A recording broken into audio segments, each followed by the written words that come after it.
Tonight on Connecticut's news station, demands for gun reform. No parent should have to receive that call. No parent should have to go through anything like that. We have to do more to stop gun violence. Connecticut lawmakers and advocates push for long-desired change after the latest mass shooting at a school in Nashville, Tennessee. Plus, the brother of Aaron Hernandez is accused of throwing a brick at ESPN's headquarters in Bristol. We'll have the latest details tonight. A rainy night ahead, so what does this mean heading into Tuesday? Your forecast coming up. Also, State of the City. Hartford's mayor reflects on his 7 years in office and his final goals for the capital city. And Huskies in Houston. To get to a Final Four, in our 5th year, it's just awesome. We have complete coverage as the UConn men are 2 wins away from a 5th national title. Now at 10, this is Fox 61, Connecticut's news station.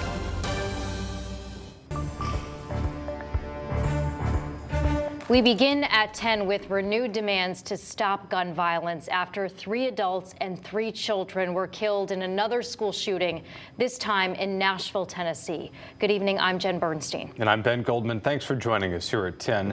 It happened at the Covenant School, which is a Christian elementary school. The 3 children who were killed were 9 years old. The school's top administrator, a substitute teacher, and a custodian also died in the shooting today. The shooter has been identified as a 28-year-old woman who was a former student of the school.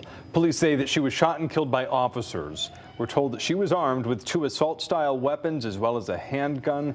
Investigators also say that she elaborately planned out the massacre by drawing a detailed map of the school and conducting surveillance of the building.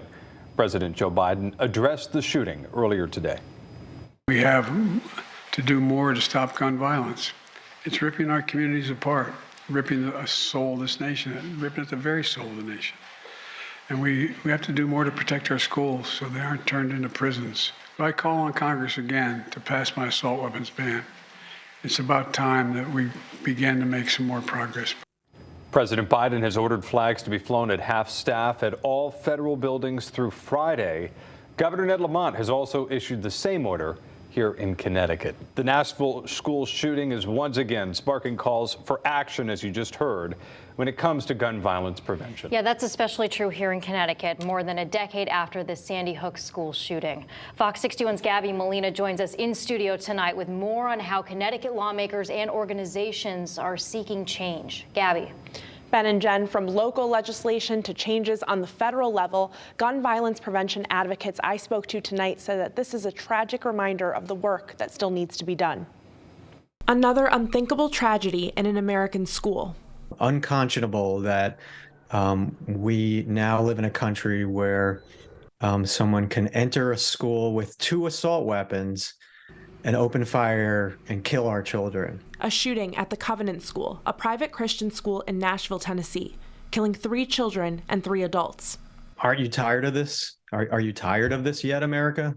The tragedy once again prompting calls for change across the country and right here in Connecticut.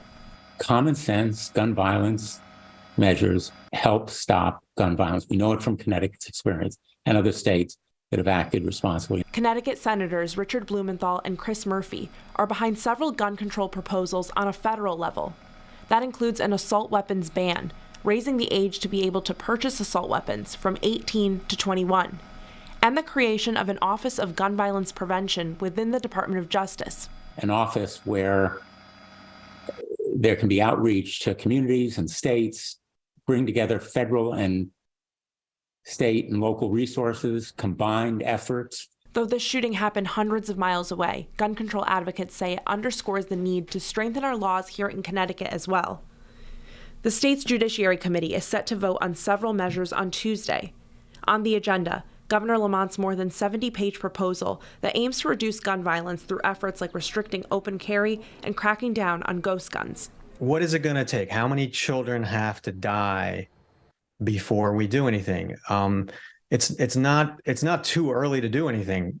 In fact, it's too late. But advocates say it's not just about laws. There are many things that we can do from a legislative perspective and also from a programmatic perspective that will definitely bring the numbers down. The Connecticut Citizens Defense League, a nonpartisan organization which advocates for the right to bear arms, also responded to the Nashville school shooting, saying in part in a statement, "This is simply not a time to be politicizing broken hearts. There is an appropriate time and place for discussions on public policy, but it is not tonight." And of course, these situations are very difficult for anyone to process. Coming up on the news at 11, I spoke to a mental health professional for some advice. In the studio, Gabby Molina, Fox 61, Connecticut's news station. Gabby, thank you. We'll have continuing coverage of the school shooting in Nashville, Tennessee, right here on Fox 61. You can read more on fox61.com or on the Fox 61 News app. All right, we are going to switch gears here and turn and talk about the forecast right now. We saw the sun today, but those clouds rolled in, and now we are seeing a lot of rain out there tonight. Chief Meteorologist Rachel Frank joining us with the first check of the forecast. Rachel? Yeah, we've got a rainy night ahead, and it looks like as we head towards daybreak, things will really be slowing down out there, and we're just left with a few lingering scattered showers. Now, luckily, it was nice and warm today because temperatures are dropping very quickly, but it looks like it won't be fast enough for us to see any icing as we head towards daybreak tomorrow, so that's some good news. Cromwell, Middletown, East Hampton, all getting some locally heavier rain. Same is true for Waterbury through Wolcott, and also towards the shoreline from Madison and Clinton over through Essex and Lyme. A stripe of some heavier downpours at the moment. It kind of looks like things are departing, and I do think as we head towards and after midnight, the heaviest rain is over, but we'll still see a few lingering scattered showers that will come to an end before daybreak. Right now, we're looking at temperatures that are mostly in the 40s, a couple spots though in the upper 30s. Here's a look at the future radar. It's not out of the question that somebody in the higher elevation sees a few wet snowflakes later tonight. Not expecting any impact or accumulation out of this as we head towards daybreak. Again, just a few lingering lighter scattered showers, areas of mist and drizzle, maybe a snow shower in the higher elevations. Overall, we're looking at a cooler day tomorrow, highs between 45 to 50. A lot of clouds, mostly cloudy through the day with some late day clearing possible. We're going to talk about another chance for rain in the forecast, maybe some snow showers while we're sleeping, not tonight, but another night. Full forecast coming up. Okay, thank you, Rachel. Well, new at 10, the brother of Aaron Hernandez is accused of throwing a brick at the Bristol headquarters of ESPN. Bristol police have released very few details at this point, but they say that Dennis Hernandez, also known as DJ, is charged with second-degree breach of peace for an incident that happened on Thursday. That same day, Hernandez was arrested by Cheshire police and accused of reckless driving and leading police on a chase. This allegedly happening again on March 8th. His brother, Aaron Hernandez, was from Bristol and was a former All-Pro tight end for the New England Patriots. He was convicted in 2015 of murder and died by suicide in Massachusetts prison in 2017. A section of the federal building on Main Street in Hartford had to be evacuated today after a suspicious substance was found on an envelope. Police say the substance was tested by DEEP and was found not to be toxic. The federal building is officially called the Abram A. Ribicoff Federal Building, and it houses government offices and courtrooms. A study into the operations of the Wethersfield Police Department has uncovered corruption and potentially criminal activity. The town's police chief, Rafael Medina III, commissioned the report, which analyzed the department's internal affairs since 2017. The study cites incidents like an officer's gun stolen after it was left in an unlocked personal vehicle. It also says there was a culture of fear created by former Chief James Citran. I was brought here for a reason. Transparency and change. And this is it. On its face, it appears to be scathing, but the true story hasn't come out. Well, Chief Medina says that he's rewriting virtually all of the police department's policies and procedures, including creating a code of officer conduct. He also says the process of rebuilding the police department structure will take about 18 months. Plainville police were seen searching a home this morning in connection with a child pornography investigation. Seneca Road was lined with several unmarked police cruisers. Plainville police confirming the investigation is related to child porn, but they did not say who in the home is under investigation. Neighbors say it's normally a quiet area, and hearing the news was unsettling. I'm shocked like anybody else would be that goes on in your neighborhood, but you never know what goes on in a neighborhood. As far as I'm concerned, these people were a good, family-minded, wholesome couple. They had some, I believe they adopted some children. Detectives were seen walking in and out of the house, some carrying out files and boxes and a large hard drive.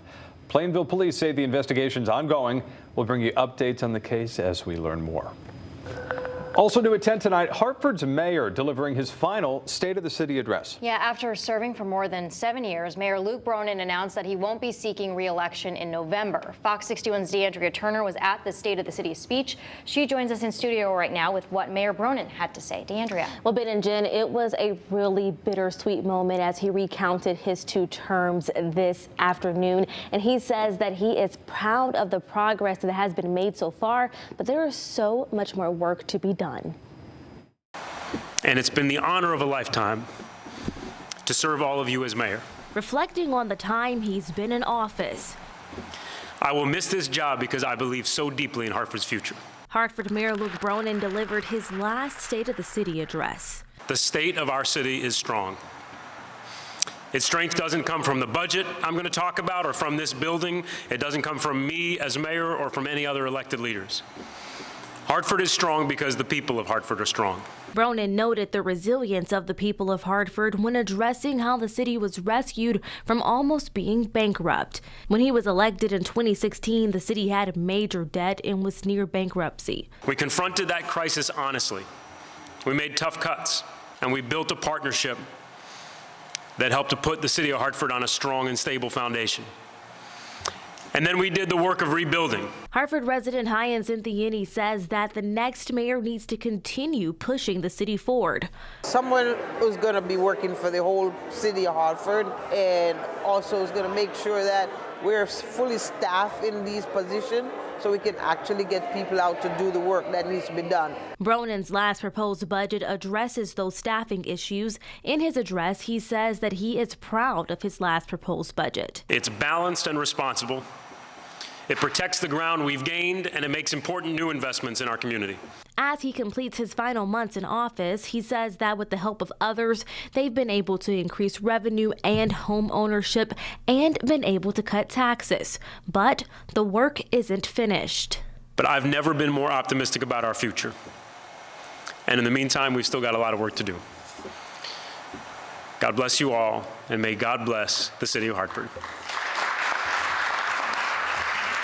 Now, the election for the new mayor is in November, and there are several declared candidates for this position.